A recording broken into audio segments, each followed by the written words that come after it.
Negeri செம்பிலானில் ஒற்றுமை அரசாங்க கூட்டணியை தொடர அம்னோ மற்றும் பக்கத்தான் ஹரப்பான் ஆகிய இரு கட்சிகளின் தலைமை மன்றங்களும் ஒருமனதாக ஒப்புக்கொண்டுள்ளன. இந்த நாட்டின் நிலைத்தன்மை மற்றும் மக்களின் நலனுக்காக எடுக்கப்பட்ட முடிவு என்று பக்கத்தான் ஹரப்பான் பொதுச் செயலாளர் டத்தோஸ்ரீ சைஃபுடின் அசத்தியோன் இஸ்மாயில் மற்றும் அம்னோ பொதுச் செயலாளர் டாக்டர் அஸ்ராப் வஜ்டி டுசுக்கி ஆகியோர் தெரிவித்துள்ளனர். நெகிரி செம்பிலான் மாநில அரசாங்கம் எடுக்கும் எந்த ஒரு முடிவும் பதற்றத்தை தூண்டினால் அல்லது சர்ச்சைகளுக்கு வழிவகுத்தால் அது உடனடியாக அம்னோ மற்றும் பக்கத்தான் தலைமை ஆலோசனை குழுவிற்கு பரிந்துரைக்கப்பட வேண்டும் என்றும் மன்றம் ஒப்புக்கொண்டதாக நேற்று வெளியிட்ட ஒரு கூட்டறிக்கையில் தெரிவித்துள்ளனர்.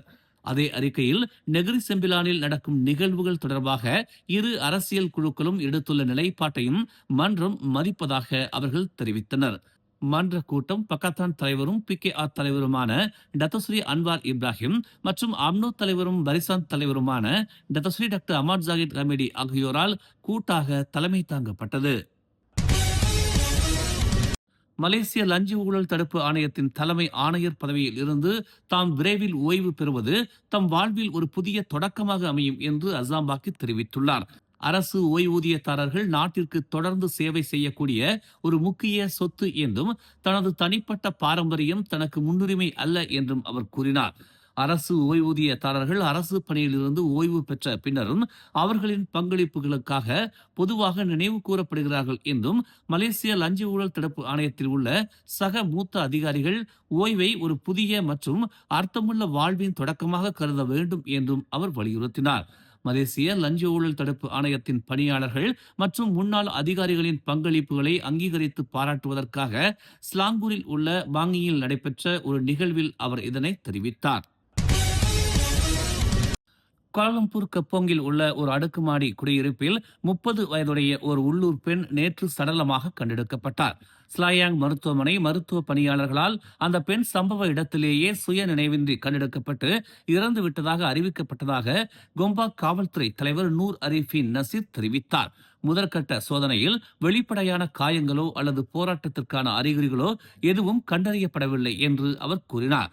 கோலாலம்பூர் மருத்துவமனையின் பிரேத பரிசோதனை அறிக்கை வரும் வரை இந்த வழக்கு திடீர் மரணம் என வகைப்படுத்தப்பட்டுள்ளது. சரிபார்க்கப்படாத தகவல்களை பரப்பவோ அல்லது இந்த வழக்கு குறித்து ஊகிக்கவோ வேண்டாம் என்று நூர் அரீஃபின் பொதுமக்களை வலியுறுத்தினார். ஏனெனில் இது விசாரணைகளுக்கு இடையூறு விளைவிக்கும் என்றும் அவர் கூறினார்.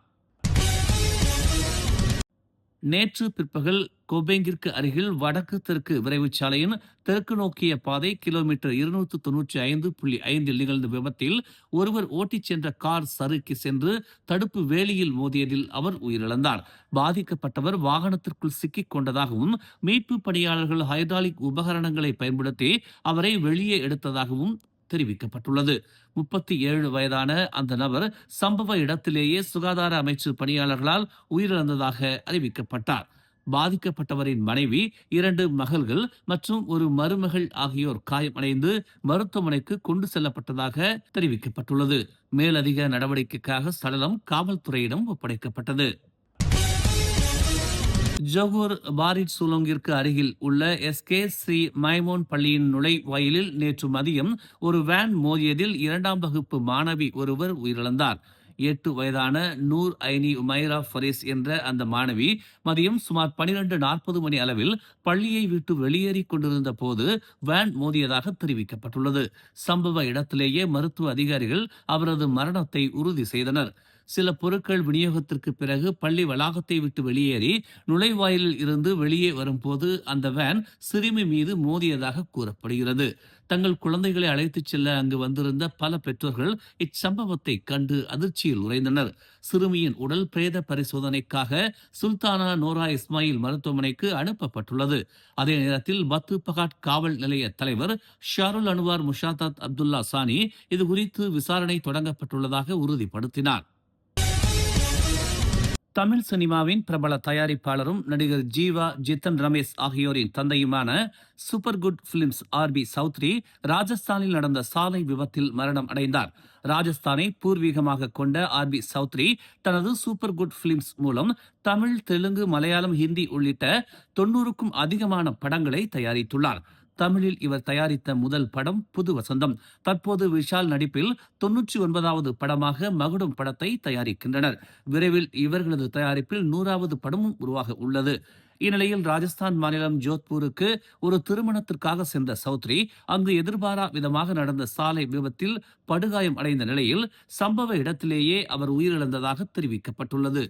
புது வசந்தம், புரியாத புதிர், சேரன் பாண்டியன், கோகுலம், நாட்டாமை, பூவே உனக்காக, சூரிய வம்சம், சொல்லாமலே துல்லாத மனமும் துள்ளும், நீ வருவாய் என, ஆனந்தம், வருஷமெல்லாம் வசந்தம், திருப்பாச்சி, ஜில்லா உள்ளிட்ட பல வெற்றி படங்கள் இவரது தயாரிப்பில் உருவானவை என்பது குறிப்பிடத்தக்கது.